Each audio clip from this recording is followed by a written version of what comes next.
mulai banyak, kita awali saja. Assalamualaikum warahmatullahi wabarakatuh. Waalaikumsalam warahmatullahi wabarakatuh. Waalaikumsalam warahmatullahi wabarakatuh. Alhamdulillah, kita pada pagi hari ini tidak henti-hentinya bersyukur kehadirat Allah Subhanahu wa taala, masih diberikan sehat, diberikan kesempatan dapat bermuajahah dalam majelis ilmu ini, yang insya Allah ini merupakan pertemuan terakhir sebelum UTS ya, dan mudah-mudahan nanti kita diberikan kemudahan, kelancaran, kesuksesan ya setelahnya, dan nanti mudah-mudahan kita juga dipertemukan oleh Allah Subhanahu wa taala dalam mata kuliah ini setelah UTS ya. Amin. Saudara-saudara yang dirahmati Allah Subhanahu wa taala, untuk mengawali perkuliahan mari kita buka terlebih dahulu dengan basmalah bersama. Bismillahirrahmanirrahim.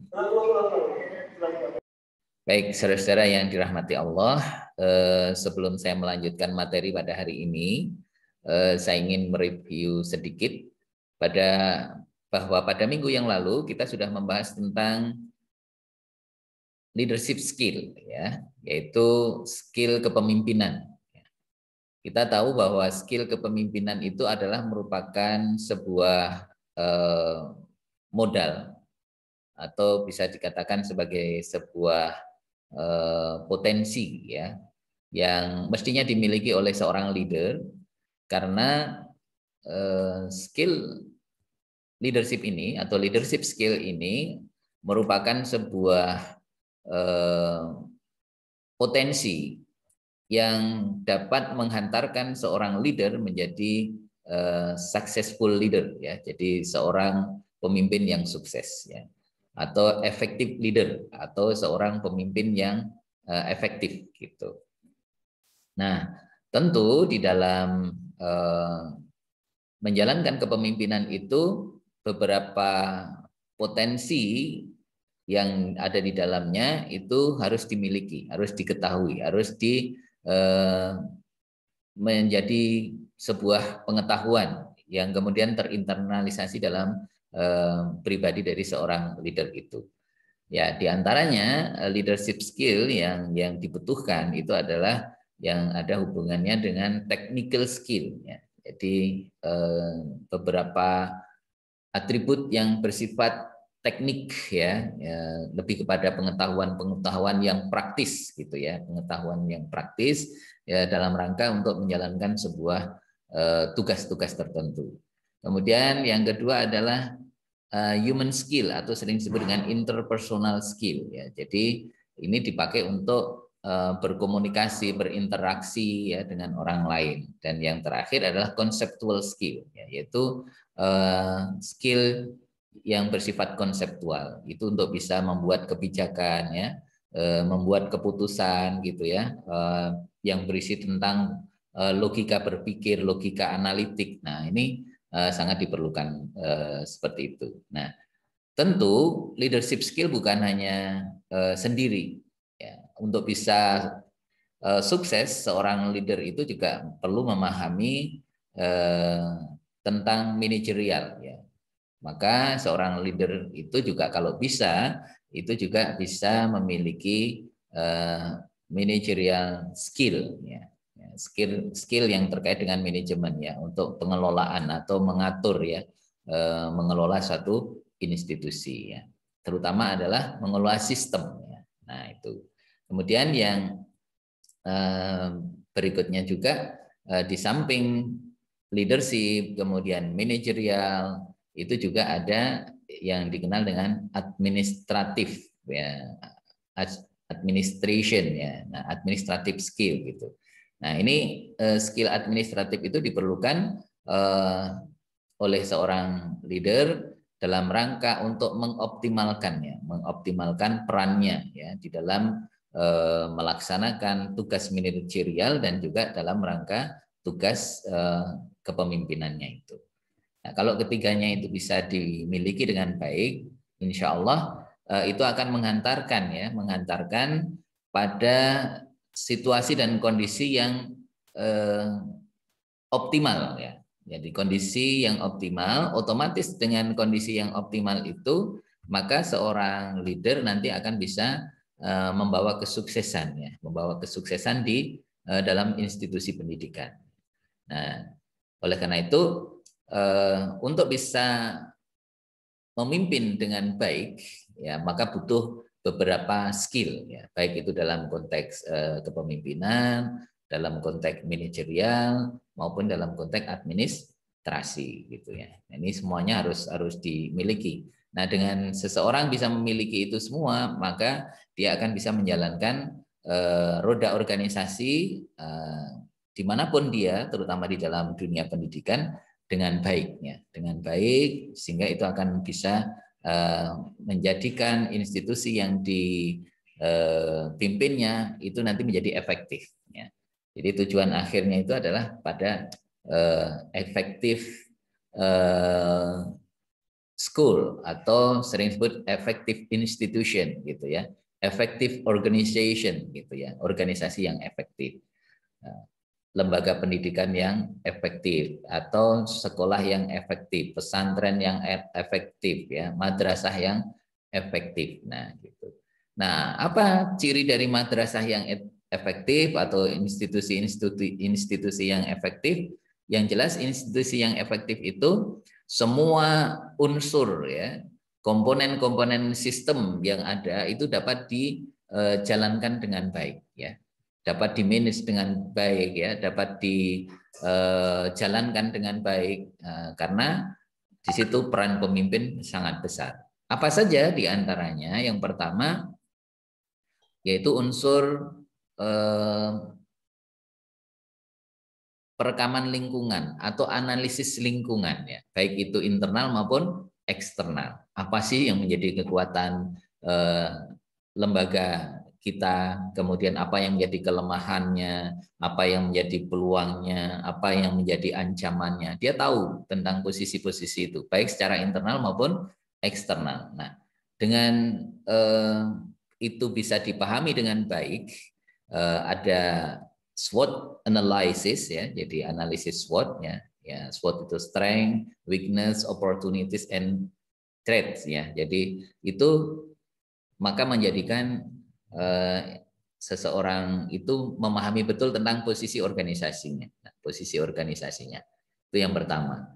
Jadi kita bisa memahami, melakukan perekaman lingkungan dengan baik atau pengkondisian lingkungan dengan baik, iklim organisasi dengan baik. Nah, kemudian yang kedua itu adalah kita bisa mengoptimalkan sarana dan prasarana yang kita miliki, atau kita bisa memanage fasilitas dengan baik ya. Jadi fasilitas kita bisa optimalkan ya. Jadi fasilitas itu ada dua macam ya. Jadi ada sarana, itu adalah yang terkait dengan hardware, sedangkan prasarana itu yang terkait dengan software. Gedung ya beserta isinya, ada kursi, meja dan seterusnya, itu kan yang bersifat hardware. Yang softwarenya itu adalah yang mendukung, yang lebih lunak, tetapi itu juga mendukung kesuksesan dari sebuah proses pendidikan. Umpamanya ada LCD, ada komputer gitu ya. Kemudian ada laboratorium, ada kurikulum. Nah itu yang bersifat softwarenya. Nah itu bisa dikelola dengan baik, bisa berjalan secara optimal.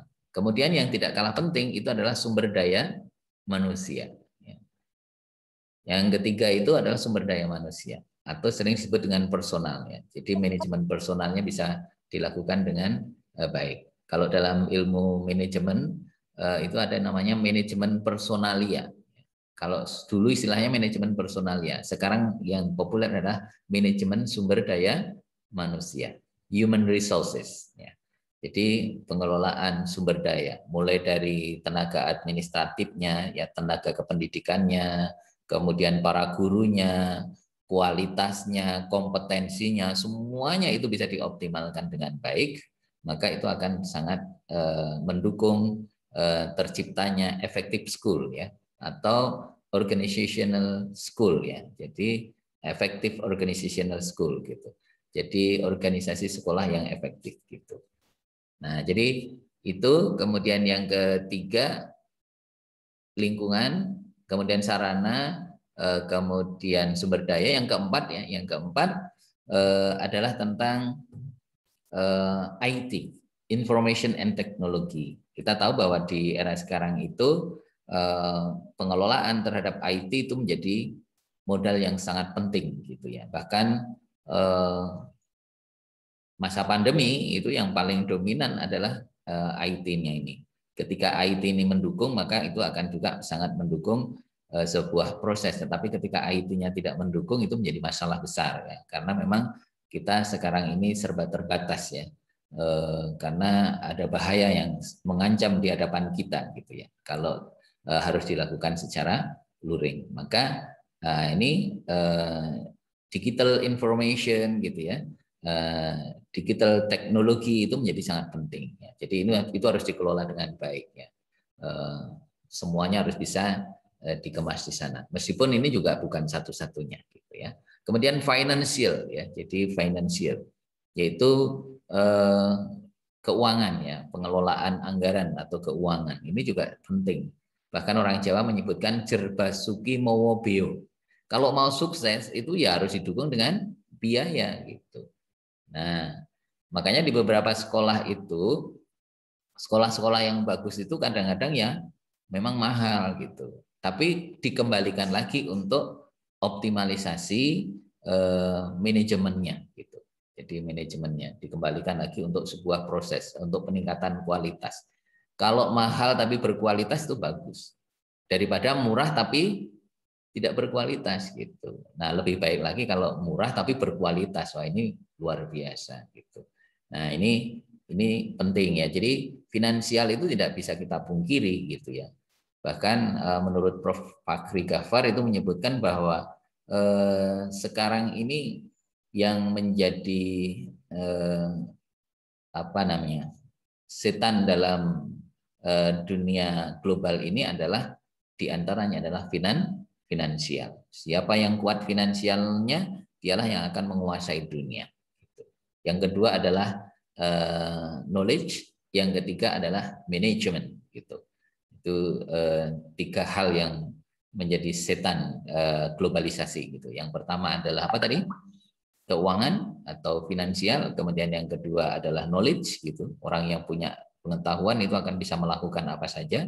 Dan yang ketiga adalah manajemen. Orang yang memiliki kemampuan manajemen yang bagus, dialah yang nanti akan menguasai globalisasi ini. Itu menurut Profesor Fakhri Ghaffar.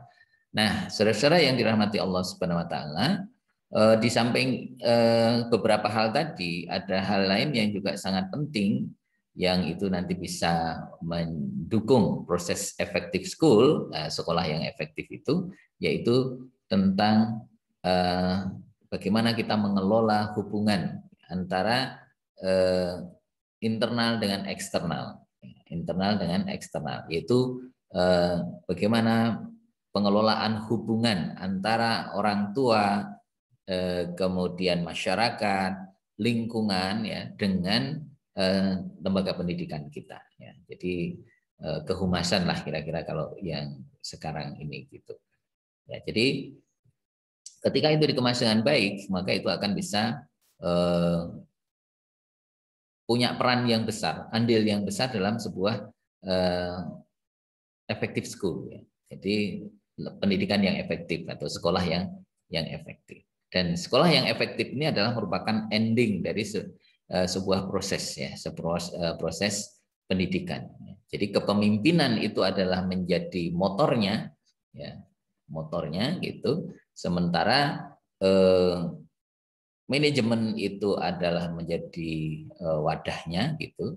Nah, sehingga ketika wadah itu didukung oleh motor yang sangat bagus, maka itu akan bisa mencapai pada satu titik tertentu atau tujuan yang telah ditetapkan. Nah, itulah saudara-saudara yang dirahmati Allah Subhanahu wa taala, beberapa hal yang memang perlu ya kenapa kok kepemimpinan pendidikan itu perlu dimiliki, perlu dipahami oleh peserta didik, terutama dalam dunia pendidikan yang bergerak dalam bidang pendidikan. Karena apa? Ini adalah merupakan modal, ya, modal bagi kesuksesan sebuah organisasi. Nah, kesuksesan organisasi itu sangat tergantung dari manajemen, kemudian dan manajemen itu tergantung oleh leadership, ya, dan kedua-duanya itu sangat ditentukan oleh administrasi yang dikembangkan, ya, model optimalisasi pelayanannya, gitu ya, optimalisasi pelayanan manajemen maupun kepemimpinannya. Jadi seperti itu. Baik, saudara-saudara yang dirahmati Allah Subhanahu Wa Taala, sampai di sini mungkin di dalam pengantar ada yang mau menanggapi, dipersilahkan, monggo.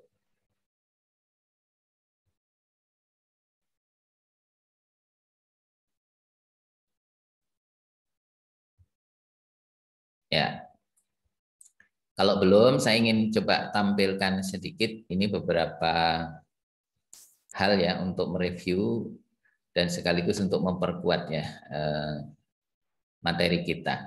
Kita lihat dulu ini tambahan ya tentang satu definisi di dalam kepemimpinan ya. Menurut Benis itu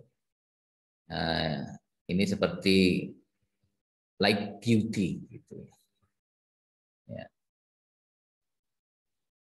Ya seperti kecantikan gitu ya, atau dia mengatakan seperti pornografi gitu. Leadership adalah susah gitu ya, susah untuk didefinisikan, tetapi kalian tahu ya ketika melihatnya gitu. Jadi kepemimpinan itu susah didefinisikan tapi bisa diamati, bisa dilihat gitu. Intinya seperti itu. Kalau Chalmers itu mengatakan bahwa sebuah proses ya, a process of social influence gitu ya. Jadi sebuah proses mempengaruhi masyarakat gitu ya, yang mana seorang person, seorang individu itu dapat apa namanya mengajak gitu ya, atau menolong ya, mendukung ya orang lain ya, itu meminta dukungan orang lain to accomplishment of common tasks ya. Jadi untuk meraih ya, mencapai gitu ya tujuan atau tugas umum ya, tugas-tugas yang ditentukan, kira-kira seperti itu. Nah, kalau secara umum ini disebutkan di dalam konteks kepemimpinan ini ya. Ini disebutkan most definition agree that leadership, nah gitu. Banyak definisi itu menyetujui bahwa kepemimpinan itu melibatkan a social influence process ya. Jadi proses mempengaruhi masyarakatnya. Jadi seperti itu, atau mempengaruhi orang gitu ya. Kemudian ada beyond that ya, bahkan lebih dari itu gitu ya. Jadi melingkupi semuanya gitu. Scholar, dispute, the meaning of leadership-nya. Jadi itu bahkan lebih luas dari itu semuanya. Gitu. Nah, intinya bahwa ini dapat didefinisikan sebagai a social process in which an individual or group influence behavior toward a shared goal. Ya. Saya kira ini definisi itu sudah ada di sejak awal ya. Jadi di sini adalah merupakan sebuah proses sosial yang mana seorang individu atau suatu kelompok itu mempengaruhi perilaku ya, mempengaruhi perilaku ke arah tujuan yang diinginkan gitu ya, tujuan yang di-share, diinginkan, diharapkan, kira-kira seperti itu. Baik, saudara-saudara yang dirahmati Allah. Nah, oleh karena itu ini saya lewati. Kemudian kemarin sudah kita bahas bahwa di dalam menjelaskan tentang kepemimpinan itu ada beberapa teori ya, teori tentang kepemimpinan. Di antaranya adalah trait theory ya, atau the great man theory gitu. Nah, disebut dengan trait theory karena ini berbicara tentang sifat ya, sifat-sifat yang melekat pada personal atau pribadi seseorang.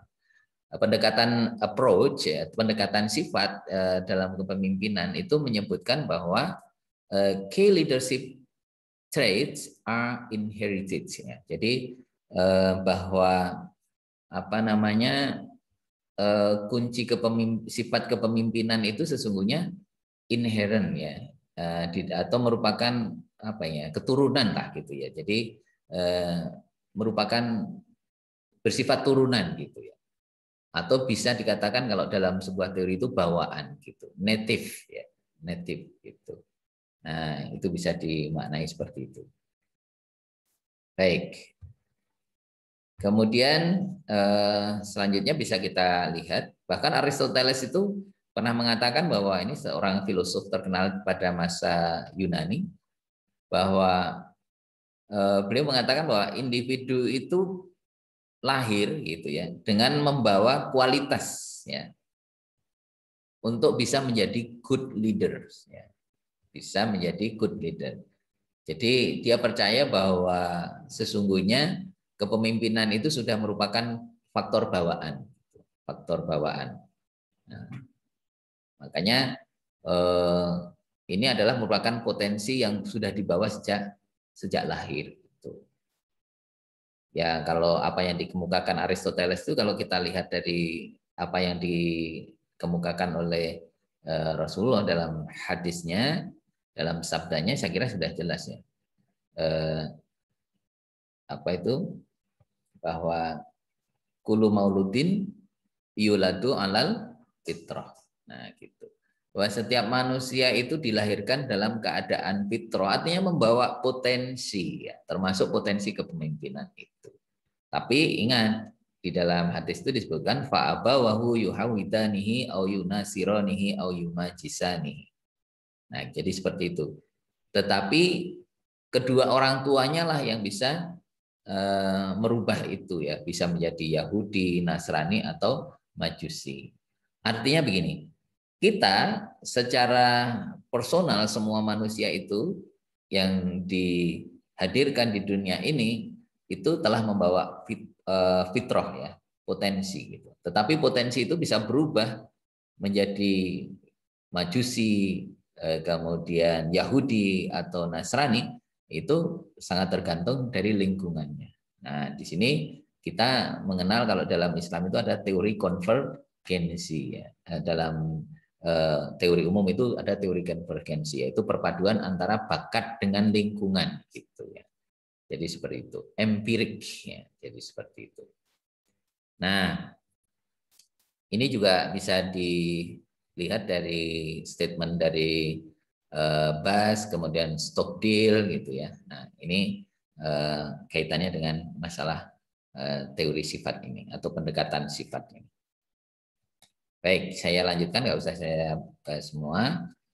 Nah,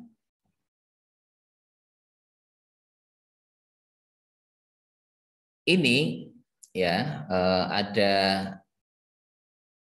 keterkaitannya gitu ya. Dalam teori sifat yang dikaitkan dengan skill ya, yang dikombinasikan dengan skill, itu akan bisa mengantarkan menjadi effective leadership ya. Jadi itu akan bisa mengantarkan menjadi seorang pemimpin yang efektif ya. Nah, apa saja sih yang terkait dengan sifat ya, sifat-sifat yang ada di dalam diri manusia itu atau diri personal itu, diri individu itu yang itu nanti bisa menjadi modal ketika itu dihubungkan dengan skill. Yang pertama adalah personality, kepribadian. Kepribadian itu adalah psikofisik ya. Jadi itu gabungan psikofisik, gabungan antara perkembangan fisik dengan psikis gitu ya. Ya, kalau yang fisik itu ya pertumbuhan ya, dari anak-anak remaja itu dalam bentuk badan atau jasadiah gitu. Tetapi yang namanya psikis itu bisa dimaknai itu adalah potensi-potensi yang berupa konasi ya, kemudian ada afeksi, kemudian ada psikomotor itu. Jadi kombinasi dari keduanya itulah yang kemudian nanti berinteraksi dengan sosial, dengan lingkungan sosial akan mengantarkan menjadi satu keutuhan tertentu ya. jadi keutuhan tertentu. Jadi sesungguhnya kepribadian itu perpaduan antara potensi bawaan yang itu meliputi psikofisik yang kemudian nanti dikombinasikan dengan faktor yang ada di luarnya, ya, berarti lingkungannya gitu. Yang itu nanti akan membentuk karakter asli ya dari orang itu. Gitu. Itu kepribadiannya ya. Jadi kepribadian. Di antaranya apa? Ini disebutkan bahwa personality relatively stable disposition to behave in a particular way. Ya, jadi situ. Jadi ini ya disposisi secara relatif yang untuk bertindak ya, berperilaku ya, berperilaku. Sehingga apa? Particular way ini nanti bisa mencari jalan yang paling tepat gitu ya. Nah, diantaranya apa? Yaitu self-confident leaders. Itu bisa mengantarkan menjadi seorang pemimpin yang memiliki kepercayaan diri, gitu ya. Kemudian stress tolerant leaders, gitu ya. Ini seorang pemimpin itu bisa mengatasi berbagai tekanan-tekanan, gitu ya. Mentoleransi tekanan, gitu. Ya. Menetralisir, gitu. Jadi karena stres itu tidak selalu negatif. Tekanan itu ada yang bisa menjadi pemicu positif gitu. Tapi stres yang tidak bisa diatasi itu bisa bernuansa negatif. Ya, stres yang tidak bisa diatasi nanti akan menyebabkan depresi. Depresi nanti tidak bisa disembuhkan, tidak bisa diatasi, dia akan bisa menyebabkan orang itu terkena stroke. Ya. Kalau orang itu sudah terkena stroke, ya nanti bisa menyebabkan koidnya. Jadi kira-kira seperti itu. Nah ini kalau sudah nggak bisa diatasi. Nah kemudian yang berikutnya adalah emotionally mature leaders ya, mature leaders gitu. Jadi ini bisa personality itu bisa mengantarkan seorang pemimpin itu memiliki kedewasaan emosi ya secara emosional gitu ya. Ya, jadi ini merupakan akurat awareness, kesadaran yang akurat yang menyangkut kekuatan dan ancaman gitu ya. Dan itu orientasinya ke arah pengembangan diri gitu ya. Jadi ini nanti semakin mengantarkan menjadi seseorang itu memiliki perkembangan diri yang baik atau memiliki self consciousness, kesadaran diri ya. Kesadaran diri gitu. Jadi kalau menurut Kohlberg itu menghantarkan seseorang itu memiliki high self consciousness gitu, kesadaran tinggi, kesadaran diri yang tinggi gitu ya. Jadi seperti itu. Kemudian leaders with integrity ya. Jadi ini mengantarkan juga menjadi seorang pemimpin itu memiliki integritas ya. Integritas itu berarti ada kesesuaian antara yang dia lakukan dengan yang dia ucapkan ya, konsisten gitu ya. Jadi seperti itu. Jadi tidak mohon maaf bahasa lainnya itu tidak munafik lah kira-kira seperti itu. Jadi itu ya. Jadi sifat yang melekat pada individu yang itu nanti dikombinasikan dengan skill itu akan bisa mengantarkan efektif leadership ya. Jadi seperti itu. Yang pertama apa? Ya personality. Kemudian yang kedua apa? Yang kedua adalah motivation. Motivational trait, ya, yaitu sifat yang bersifat motivasi gitu ya, bersifat motivasi. Gitu. Nah, apa sih motivasi? Kalau di sini disebutkan motivasi itu kan energetic force ya, kekuatan ya energi ya, yang ada di dalam dan di luar individu ya, atau ada disebut dengan intrinsik dan ekstrinsiknya, motivasi intrinsik yang ada dari dalam dan ekstrinsik yang dari luar ya. Dan itu sangat menentukan gitu ya, sangat menentukan. Nah, itu nanti akan bisa mengantarkan seseorang itu pertama adalah task and interpersonal needs ya, yaitu mengarahkan seorang leader itu pada kebutuhan interpersonal dan tugas-tugas gitu ya. Jadi dan tugas gitu. Nah, kemudian bisa menjadi power needs ya. Jadi kebutuhan untuk menjadikan seseorang itu bertenaga, yang memiliki power, memiliki kekuatan. Kemudian achievement orientation, ya. Jadi menghantarkan seseorang itu juga memiliki orientasi pada prestasi, memiliki orientasi pada prestasi. Kalau Max Leland itu menyebutnya, ini disebut motivasi itu bisa menjadi earn ich, ya. Needs for achievement, kebutuhan untuk berprestasi. Di samping kebutuhan yang lain, needs for affiliation, gitu ya. Nah, itu diantaranya, gitu. Atau needs for success, gitu. Need for success, kebutuhan untuk sukses. Nah, kemudian motivasi ini juga bisa menjadi penting karena apa? Motivasi ini akan mengantarkan high expectation for success, yaitu memiliki harapan yang tinggi ya untuk sukses, untuk berhasil. Sehingga kemarin sudah kita bahas bahwa kegagalan itu adalah merupakan kesuksesan yang tertunda.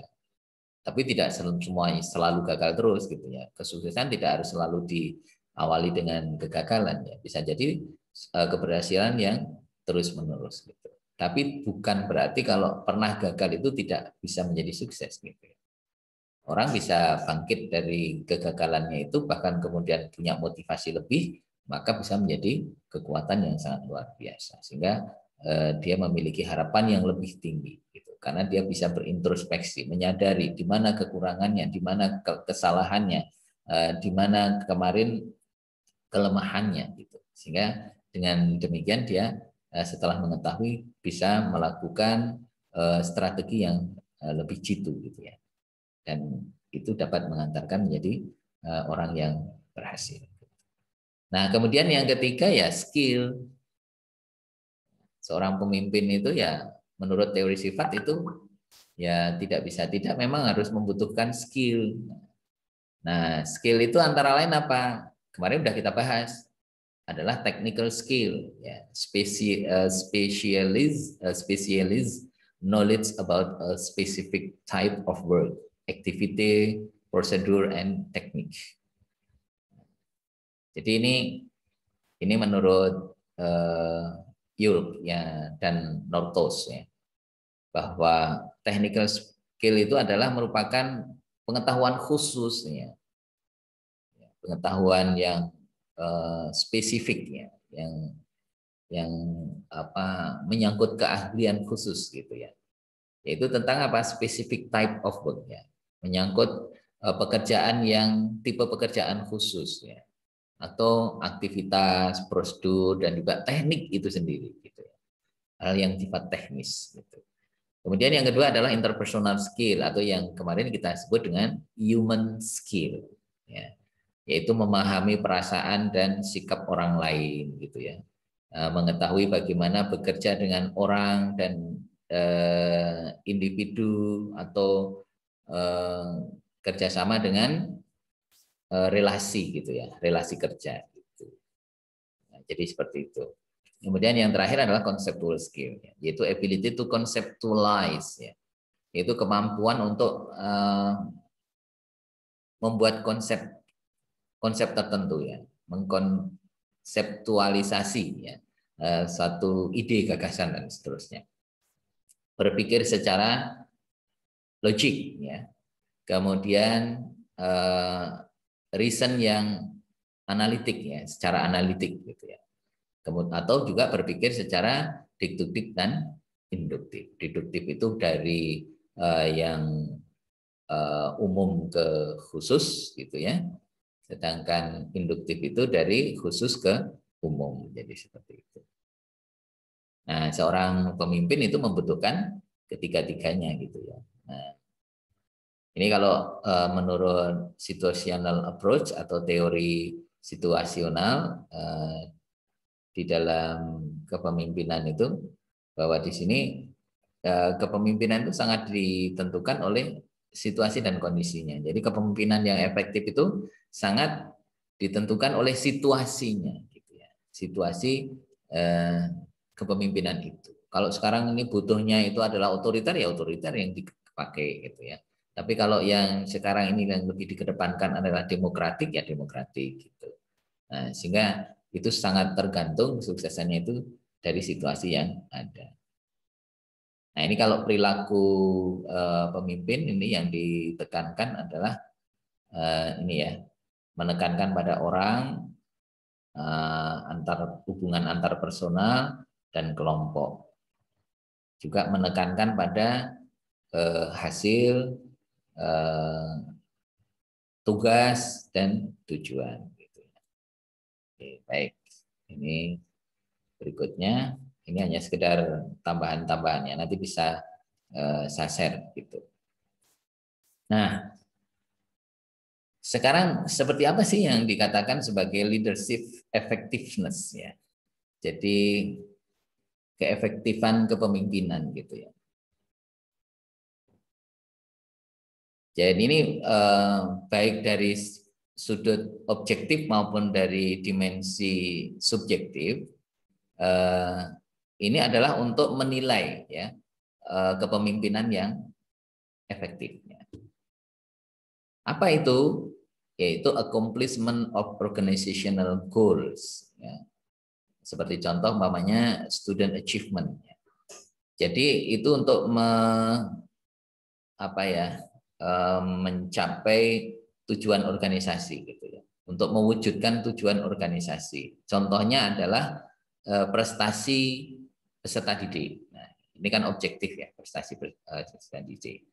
Kemudian self assessment ya, penilaian diri itu subjektif. Kemudian reputasi gitu ya. Ini dalam konteks kepemimpinan. Jadi seseorang itu bisa dinilai keefektifan kepemimpinannya itu dari bagaimana seseorang itu di dalam mewujudkannya, mewujudkan tujuan organisasi. Kemudian dapat dinilai juga secara subjektif dari penilaian dirinya. Nah, seperti apa? Mungkin komitmennya, kemudian kesungguhannya, gitu ya. Nah, itu kan subjektif. Kemudian reputasinya, dia memiliki reputasi enggak gitu, dikenal orang enggak gitu ya. Nah, ini juga sangat menentukan ya. Kalau reputasinya bagus ya, jadi perjalanan yang menyangkut ini ya, dia memiliki satu strata kedudukan tertentu ya, dengan tugas-tugas yang melekat dengan tugas-tugas tertentu. Jadi semakin reputasinya baik, maka itu juga akan menjadi tolak ukur dari kesuksesan. Gitu. Karena kan biasanya, oh orang itu baik, oh orang itu bagus, dia sukses di sini. Ya, makanya itu menjadi tolak ukur. Gitu. Jadi tolak ukur. Bahkan dulu salah satu alumni yang saya masih ingat, Pak Chandra Purnama itu pernah menjadi orang nomor 1 di Pegadaian gitu ya. Yang slogannya menyelesaikan masalah tanpa masalah gitu. Padahal ya masalahnya juga tetepannya gitu ya. Ya gitu. Kalau kita nggak bisa nebus ya jadi masalah kan gitu ya. Menggantikan sesuatu tapi nggak bisa nebus ya jadi masalah gitu ya. Ya itu Pak Chandra Purnama itu pernah menjadi orang nomor 1 itu, padahal dia bukan siapa-siapa kata beliau gitu ya. Tapi orang lain yang melihat, Pak Menteri yang melihat. Beliau yang menawari untuk menjadi direktur utama Pegadaian seluruh Indonesia. Jadi ini luar biasa. Meskipun beliau mengatakan saya tidak punya kemampuan itu, tidak memiliki potensi itu. Yang melihat kamu itu bukan Anda, tetapi yang melihat itu orang lain. Artinya apa? Reputasi dari Pak Chandra itu memang diakui oleh orang lain. Karena apa? Dia telah berhasil di satu posisi-posisi tertentu. Dia di Bank Indonesia dulu sukses, ya. Di perbankan beliau sukses. Sehingga reputasi di tempat lain itulah yang mengangkat, ya, mengantarkan dia bisa menjadi seorang pemimpin yang efektif. Gitu. Kemudian yang berikutnya adalah perceptual evaluation, ya, evaluation. Ya. Ini saya admit dulu. By significant reference group. Ya, evaluasi dari persepsi ya, dari kelompok referensi yang signifikan. Ya, umpamanya kita dari kita minta penilaian dari ini. Mungkin orang itu pernah bekerja di satu tempat, kemudian tempat yang dulu pernah dia bekerja itu kita mintai untuk memberikan penilaian. Gimana reputasinya? Bagaimana orang ini? Oh, orang ini sangat baik, ini sangat profesional. Nah, itu bisa dilihat dari situ. Nah, yang paling tidak kalah penting itu adalah overall job satisfaction of subordinates. Nah, ini. Kita kalau mau melihat kesuksesan ya keefektifan dari kepemimpinan seseorang itu lihat aja di mana dia pernah memimpin, tanya kepada orang-orang yang pernah dipimpinnya, staf-stafnya atau bawahan-bawahannya. Dulu gimana? Wah, kalau dulu kalau dipimpin si A ini memang luar biasa. Kami itu merasa nyaman, kami sangat betul-betul mendapatkan penghargaan yang sangat luar biasa, atau diwongke kalau bahasa Jawanya itu ya. Human dignity, kemartabatan sebagai orang yang bekerja itu betul-betul dihargai dengan luar biasa. Kesejahteraan kami, kebahagiaan kami itu betul-betul diciptakan. Nomor satu, dinomorsatukan. Wah, kalau sudah begitu, apa yang membuat kita ragu ya? Tapi kalau ini idealnya, tapi kalau sudah tersentuh kepentingan politik itu lain lagi gitu ya, lain lagi. Bagusnya kayak apa itu ditutup-tutupi, kalau bisa dijelek-jelekan terus, difitnah itu. Wah, orang itu tidak pernah berhasil, yang diperlihatkan itu kegagalannya gitu. Yang bisa membuat reputasinya itu malah menurun. Nah, ini kalau sudah kaitannya dengan politik ya.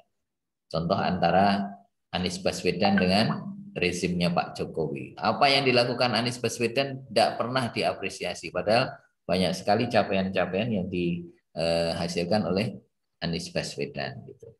Ya kalau mau tanya tentang sukses atau tidaknya ya tanyalah orang Jakarta gitu kan.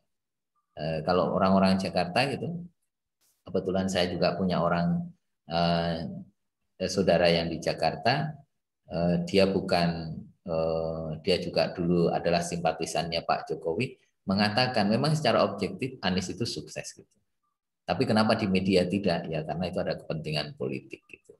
Terutama nanti politik menyangkut tahun 2024 gitu ya. Nah, ini ada kaitannya. Dan kalau sudah kayak gitu itu wah kita harus hati-hati. Jangan hanya melihat dari satu sumber. Kita harus lihat dari sumber yang lain gitu. Oke, ini contoh ya, contoh dari kaitannya dengan kepemimpinan. Baik, sampai di sini mungkin ada yang bertanya atau menanggapi, kami persilahkan. Tafadhol. Mas Fahrul barangkali.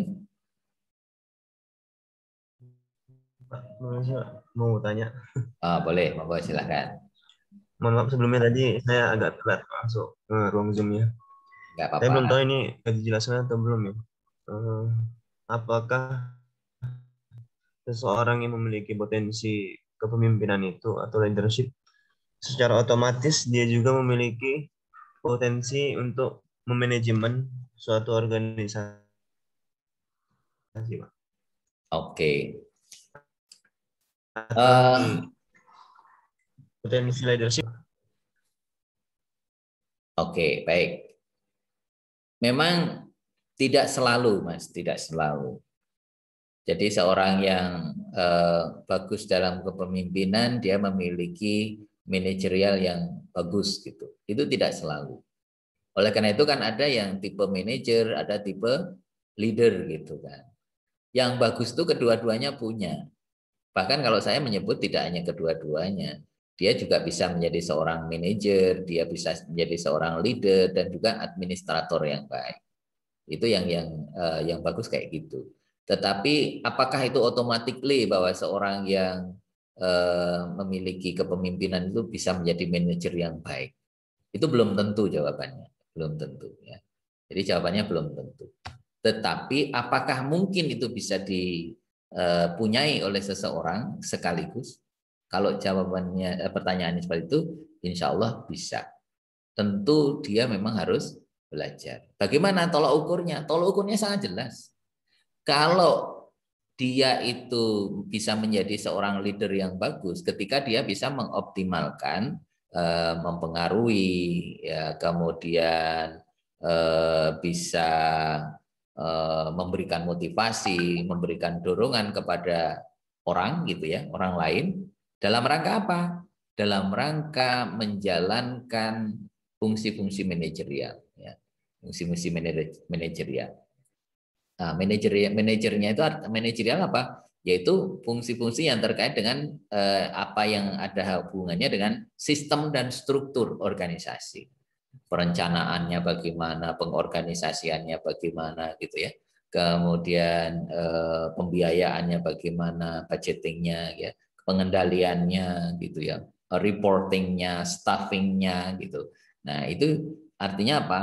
Kalau seperti itu berarti dia memang sekaligus bisa melakukan, bisa memiliki kedua-duanya. Jadi dia menjadi seorang manajer yang baik, yang bisa mengatur, ya, mengendalikan, mengelola, gitu ya. Dan sekaligus tadi kalau ini struktur, sistem, dan kemudian juga mengatur orangnya. Jadi seperti itu. Nah, itulah yang bagus seperti itu. Tolak ukurnya jelas. Kalau manajemen itu lebih ada kaitannya dengan apa? Struktur dan sistem. Sementara kalau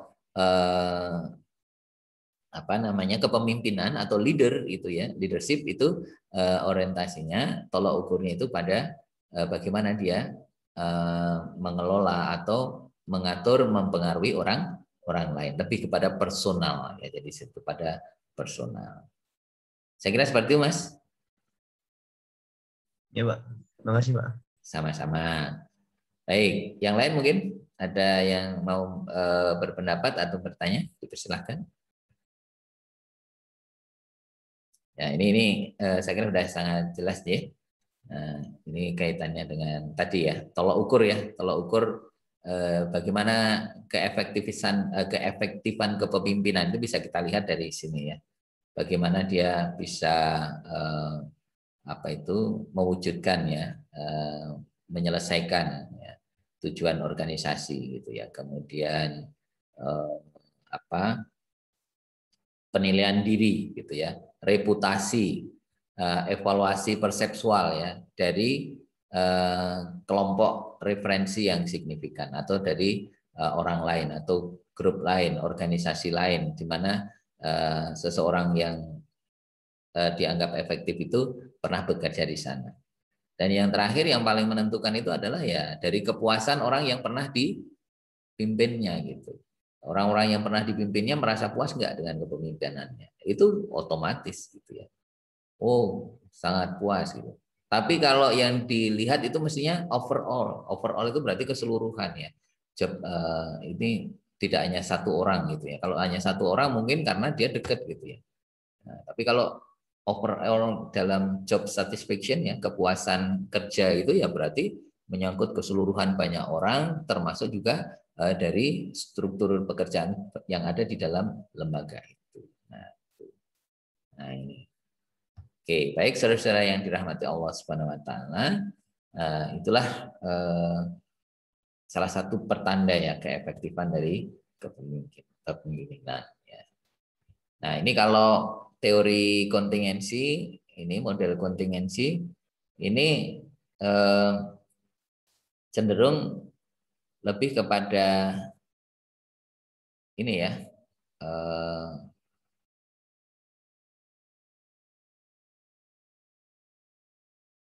nah ini sangat tergantung dari ini ya, perpaduan antara sifat dan skill ya dengan situasi gitu ya.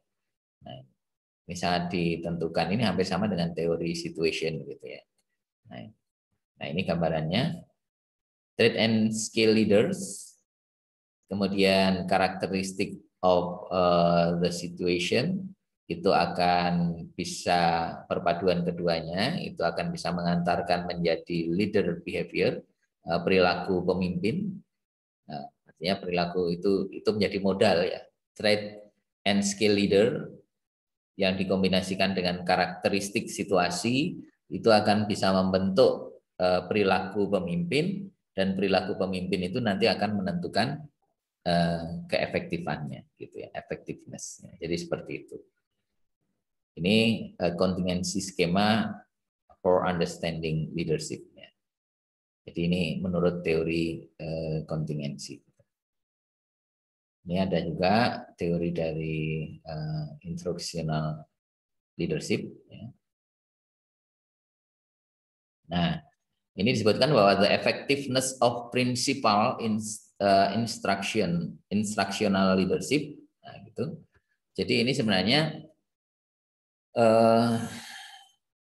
keefektifan kepemimpinan kepala sekolah gitu ya. Jadi ini merupakan penentu ya, penentu dari kesuksesan akademiknya. Jadi ini penentu dari kesuksesan akademik ya dalam satu institusi. Maka di sini disebutkan bahwa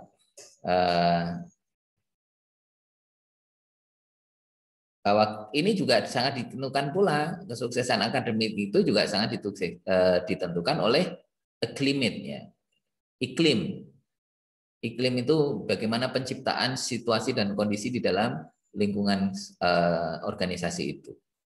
Kalau di situ adalah persaingan sehat yang diciptakan ya, kondusif ya, kemudian humble, persahabatan gitu ya. Maka kekeluargaan, nah itu nanti akan sangat mempengaruhi kesuksesan akademik. Tidak toleran pada kekeliruan, nah itu pasti akan mendukung sebuah kesuksesan. Nah ini instructional leadership, itu professional development, kemudian communication of circles, feedback of teaching, itu akan bisa menyebabkan mempengaruhi academic press gitu ya. Nah kemudian academic press ini nanti akan bisa mempengaruhi academic achievement atau prestasi akademik. Ya, jadi seperti itu. Ini kalau menurut Fiedler, teori Fiedler, ya, teori kontingensi dari Fiedler, ini sangat ditentukan oleh situational control. Ya. Jadi pengendalian situasi, kemudian keefektifan, dan kemudian gaya kepemimpinan, gitu ya, gaya kepemimpinan. Situational control atau pengendalian situasi itu kekuatan dan pengaruh pimpinan itu harus ini ya, menerapkan rencana gitu, keputusan dan strategi ke dalam situasi ya, variabel situasi ya, ke dalam variabel situasi. Dan itu ditentukan oleh 3 faktor. Pertama, posisi dari kekuatan posisi, kemudian struktur tugas, dan yang berikutnya adalah leader-member relation, hubungan antara pimpinan dengan pengikutnya gitu. Jadi seperti itu. Sedangkan keefektifan atau efektivitasnya itu sangat ditentukan dari bagaimana kejelasannya, kejelasan dari tujuan utamanya. Nah, kemudian leadership style itu gaya kepemimpinan, yaitu task oriented or relation oriented. Jadi itu orientasi pada tugas atau orientasinya pada hubungan. Itu menurut teori kontingensi dari Alfred Fiedler, ya. Fiedler's contingency theory. Ini hanya contoh-contoh aja, nanti saya berikan kepada saudara. Nah, ini.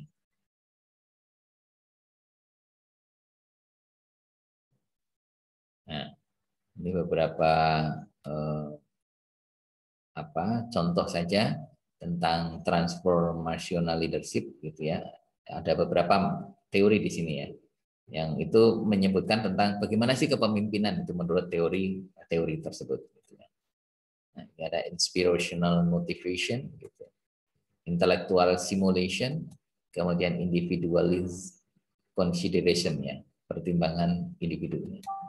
Kemudian research finding ya, ini temuannya ini Ini karena ini ada kaitannya dengan riset.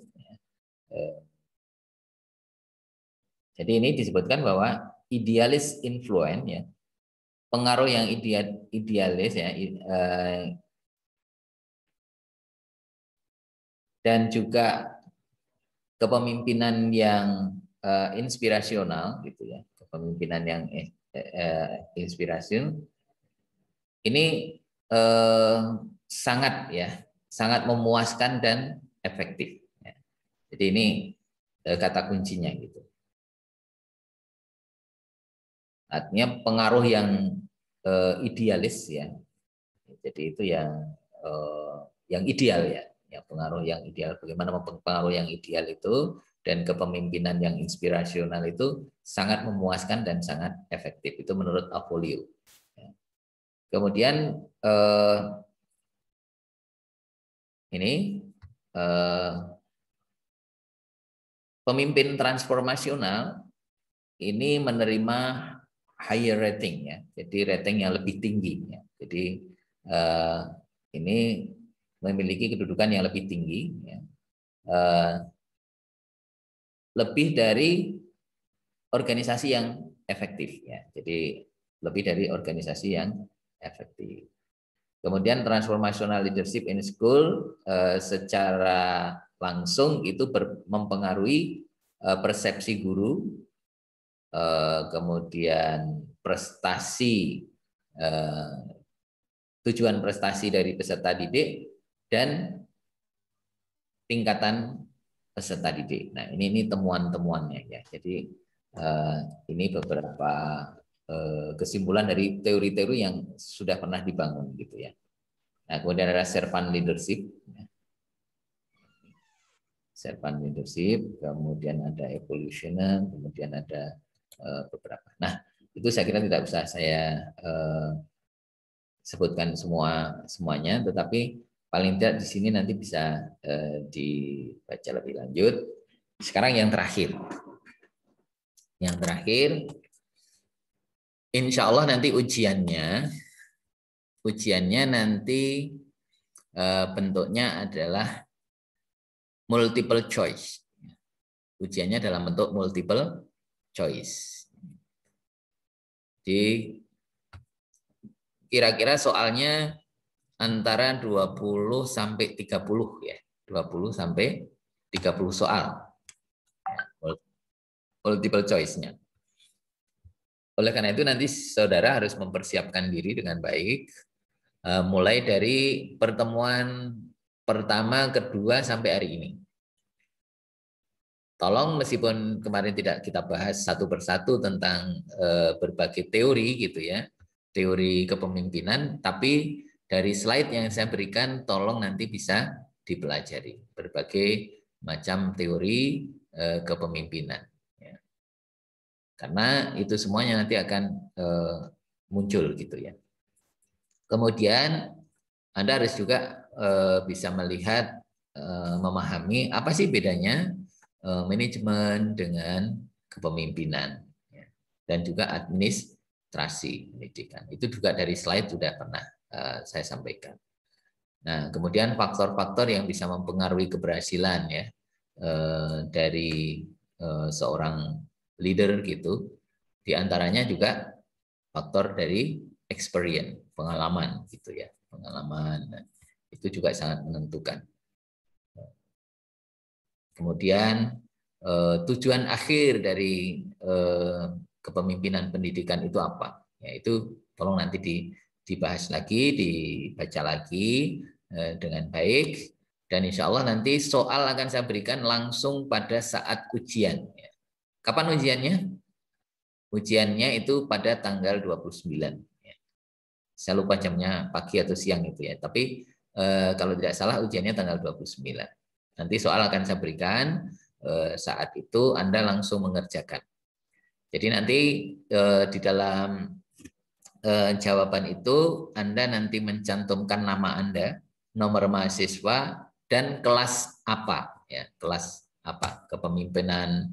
Kalau sekarang ini kan berarti kepemimpinan C, gitu ya, kelas C, gitu. Langsung setelah itu apa? Anda tinggal membubuhkan jawabannya. Nomor 1 mamanya B, nomor 2 C, nomor 3 dan seterusnya. Kayak gitu. Sehingga nanti bisa jelas gitu. Sebanyak yang soal yang nanti saya berikan. Semuanya dalam bentuk multiple choice. Nah, hati-hati dengan multiple choice. Jangan hanya sekali baca gitu. Anda harus paham betul karena multiple choice itu sesungguhnya membutuhkan pemahaman yang lebih ya ketimbang IC. Kalau IC itu kan apa yang sudah ada ya tuangkan aja. Tapi kalau multiple choice itu karena di situ harus betul-betul sesuai dengan apa yang ditanyakan. Jadi seperti itu. Oke, jadi itu yang saya ingin sampaikan kepada saudara. Jadi sekali lagi tolong ujian disiapkan dengan baik, pelajari materi-materi yang sudah saya berikan, baik itu materi yang sudah dalam bentuk file maupun juga video yang dulu pernah saya berikan kepada Anda sebagai rekaman kuliah ya, meskipun tidak semuanya ada rekamannya, tetapi di rekaman-rekaman itu Anda sudah bisa melihat kembali. Mungkin penjelasan-penjelasan saya bisa menjadi referensi untuk nanti menjawab ujian. Kemudian yang berikutnya nanti akan saya kirim lewat apa? Yang pertama adalah saya kirim lewat Google Classroom, dan yang kedua nanti jawabnya biar lebih cepat itu lewat WA group ya, lewat WA group ya. Kan masing-masing nanti ya. Bukan WA group ya, jawabnya bukan di WA-nya, WA grupnya masing-masing, tapi individu ya, individu. Nanti langsung dikirim ke nomor saya. Nomor saya kan sudah ada di WA ya, nanti tinggal dijawab ya. Jadi nama, nomor mahasiswa, kelas apa, langsung jawaban. Ya. Langsung jawaban. Jadi seperti itu. Dan yang berikutnya saya mengingatkan, sambil setelah selesai nanti ujian UTS, Anda nyiapkan untuk persiapan membuat videonya, karena videonya itu nanti akan kita presentasikan ya, kita presentasikan. Nah, nanti kita undi atau kita pilih ya, kita tunjuk lah siapa yang nanti harus mempresentasikan gitu. Nah ini, jadi harus setelah itu kemudian saudara menyiapkan dengan baik. Nah contohnya ya tadi di awal sudah saya sampaikan, video itu durasinya nggak usah panjang-panjang ya, saya batasi aja maksimal mungkin 10 menit lah.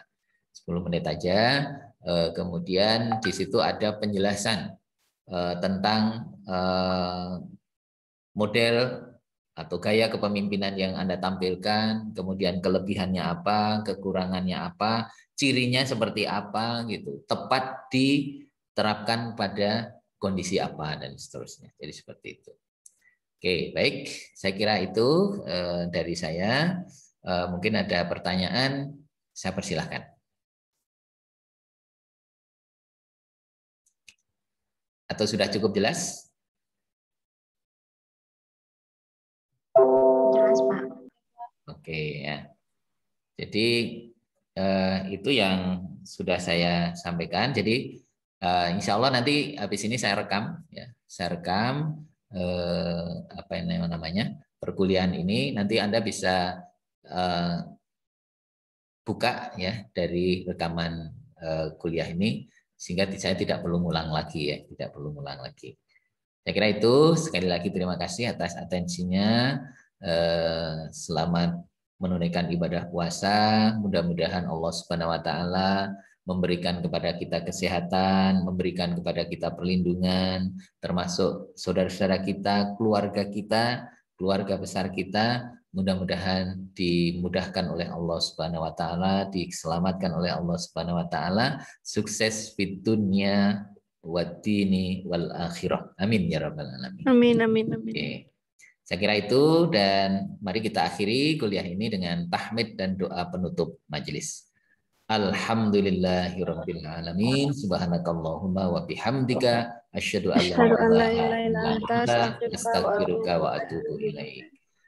Billahi taufik wal hidayah. Assalamualaikum warahmatullahi wabarakatuh. Waalaikumsalam warahmatullahi wabarakatuh.